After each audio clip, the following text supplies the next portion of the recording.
Assalamualaikum sekalian. Nama saya ialah Ko Chun Hun. Sayalah ketua yang mendirikan kumpulan perbincangan ini yang bertema tarian tradisional Melayu. Izinkan saya memperkenalkan ahli-ahli yang telah datang hari ini. Sila buka mic untuk berucap hai.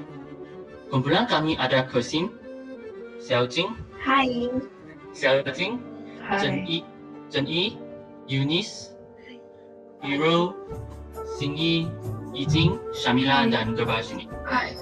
Okey, jadi mari kita memulakan perbincangan kami. Siapa yang hendak berkongsi maklumat mereka dahulu? Hai, saya boleh. Untuk tarian tradisional Melayu yang pertama, saya telah mengumpul banyak informasi tentang tarian kuda kepang. Kuda kepang juga dikenali sebagai kuda lumping, merupakan seni tarian berkuda yang berasal dari Pulau Jawa di Indonesia. Tarian ini biasa dimainkan di majlis perkahwinan atau di majlis keramaian. Tarian ini juga dikatakan datang dari pelakonan semula peperangan pahlawan Jawa melawan pihak penjajah Belanda yang menindas rakyat di pulau itu. Namun, ada yang berpendapat ia datang dari penceritaan askar-askar kerajaan Mataram melawan pihak barat tersebut. Seni ini terus dikembangkan dan dilestarikan oleh orang Jawa, bukan sahaja di kepulauan tersebut, malah tersebar dan kini diamalkan di Singapura serta Malaysia, khususnya di negeri Johor. Oh, tarian ini bukan berasal dari Malaysia. Sebenarnya tarian kurang kepang ini dipersembahkan untuk apa? Persembahan kuda kempang bertujuan untuk menjalinkan hubungan orang hidup dengan roh orang mati. Masyarakat Jawa percaya bahawa persembahan ini dapat membersihkan desa daripada gangguan roh jahat dan penyakit. Ya, saya setuju dengan Kesim. Saya juga pernah membaca suatu artikel yang berkaitan dengan penari dan peralatan kuda kepang. Menurut kepada artikel itu, tarian kuda kepang melibatkan sebanyak 25 orang, iaitu 9 orang penari, 5 orang pemain muzik, 2 orang sebagai bomo pemulih dan 9 hingga 15 orang untuk penjaga kawasan. Bukan itu sahaja, seorang daripada penari-penari itu juga bertindak sebagai pemimpin yang dipanggil sebagai danyang. Seterusnya, pelbagai peralatan juga akan digunakan semasa tarian kuda kepang ini. Sebagai contoh, peralatan yang digunakan ialah 5 buah angklung, sebuah gendang, beberapa gong, bonang, sarung, jido, kenong, sebatang pecut, sekurang-kurangnya 9 buah kuda dan serantai tali yang berpanjang 100 kaki. Wah, banyaknya penari dan peralatan yang terlibat dalam tarian ini. Saya minat sangat nak tahu lagi tentang tarian ini. Bagaimana cara persembahan tarian kuda kepang? Kuda kepang biasanya dipersembahkan di tempat terbuka atau di atas pentas yang besar. Tok Bomo memberikan tenaga untuk persembahan melalui pembakaran kemenyan serta membaca jampi. Bahan-bahan seperti telur mentah, bunga, rumput dan air digunakan oleh Tok Bomo. Seorang danyang menentukan rentak tarian. Beliau mengawali rentak muzik serta penari. Misalnya, apabila muzik mula bergema, danyang memimpin para penari memasuki gelanggang. Pergerakan kuda mengikuti rentak serta irama lagu. Jikalau keadaan menjadi terliar dan tidak dapat dikawali, Tok Bomo akan mengarahkan pengawal-pengawal untuk menangkap dan merebahkan mereka ke tanah dan Tok Bomo akan membaca jampi untuk memulihkan mereka. Tambahan pula, saya juga pernah membaca tentang pembuatan kuda kepang yang diguna semasa persembahan tersebut. Kuda kepang ini juga dikenali sebagai jarang kepang yang bermakna kuda anyaman kerana pertunjukan dipersembahkan menggunakan anyaman kuda. Pada awalnya, kuda dianyam mengguna bulur dan daun pandan. Walau bagaimanapun, kuda kepang zaman sekarang diperbuat daripada papan lapis atau kulit lembu, biasanya berwarna hitam dengan bulu berwarna kuning. Selain daripada tarian kuda kepang, tarian makyong juga merupakan salah satu tarian tradisional Melayu yang unik. Hal ini dikatakan kerana makyong ialah satu tarian yang mengandungi kombinasi daripada unsur tarian, muzik, drama dan komedi. Selain itu, setiap penari makyong sebenarnya terdiri daripada gadis-gadis muda yang jelita. Alasan di sebalik keadaan ini adalah kerana tarian makyong ialah aktiviti hiburan untuk permaisuri-permaisuri dan puteri-puteri raja pada zaman dahulu. Dengan penari-penari yang hanya mempunyai gadis, mereka tidak akan jatuh cinta kepada penari yang kelihatan kacak. Berdasarkan carian saya, asal-usul tarian ini dan ertinya perkataan makyong tidak dapat dipastikan. Tapi ada orang yang bercakap bahawa tarian ini mungkin berasal daripada satu upacara pemujaan roh Mak Inang atau roh padi. Saya pun ada terlihat suatu artikel tentang tarian ini. Tarian Mak Yong sebenarnya dipersembahkan mengikuti cerita-cerita yang mempunyai beberapa tahap perkembangan. Ia bermula dengan cerita asas iaitu Dewa Muda, seterusnya terdapat 11 cerita lain. Terjadinya 12 cerita dalam suatu tarian yang dianggap dan asli.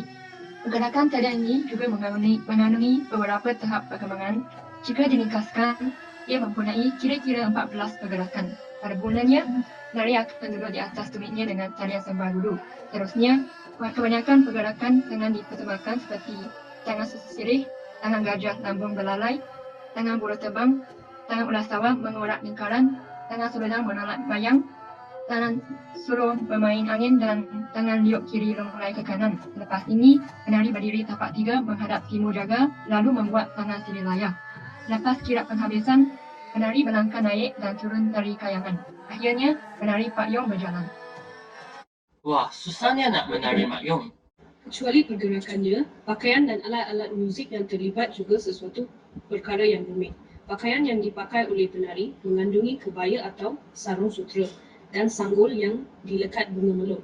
Tetapi, pakaian bagi watak-watak penting mengandungi ciri-ciri yang lain. Sebagai contoh, watak Pak Yong harus memakai tanjak yang dihias dengan bunga melon dan anting-anting yang diikat bunga melon pada telinga kirinya.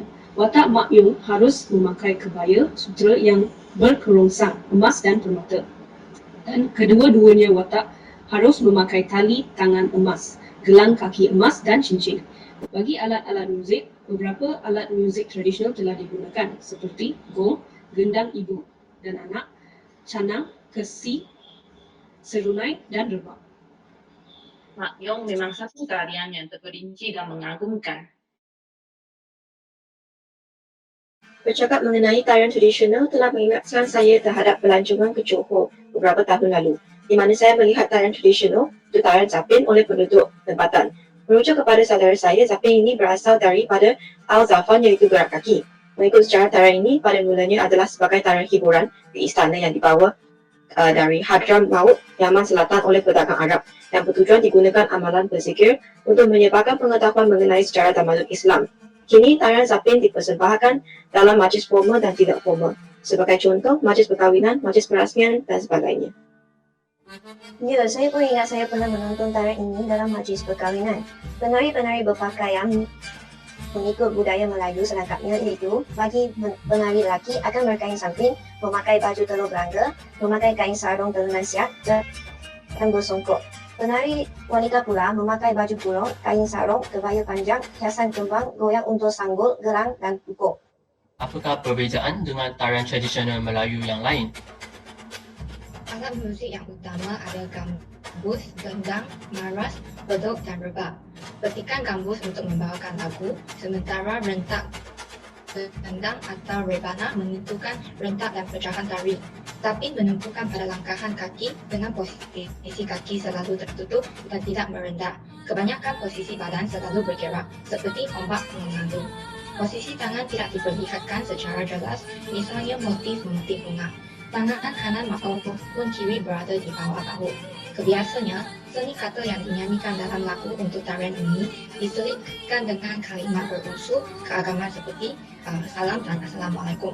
Kata-kata nasihat dan pujian kepada kebesaran agama dan kesempurnaan budi pekerti. Konklusinya, berbagai tarian tradisional mempunyai berbagai nilai seni dan kreativiti yang tinggi. Dengan tarian tradisional ini, kita dapat memperkenalkan nama negara kita kepada negara-negara lain yang maju dan menarik warga asing yang berminat untuk datang melancong. Memang tidak dapat dinafikan bahawa budaya ini bukan lagi suatu aktiviti yang dikenali oleh setiap orang jika berbanding dengan zaman dahulu. Jadi, sebagai golongan muda, kita harus membangkitkan minat masyarakat tentang tarian tradisional dan meneruskan budaya yang menarik ini kepada golongan yang akan datang supaya tarian tradisional tidak dilenyapkan. Inilah tamatnya pembincangan hari ini. Saya ingin mengucapkan terima kasih kepada sekalian kerana telah mengongsikan maklumat-maklumat ini yang jelas dan terperinci. Terima kasih dan jumpa lagi.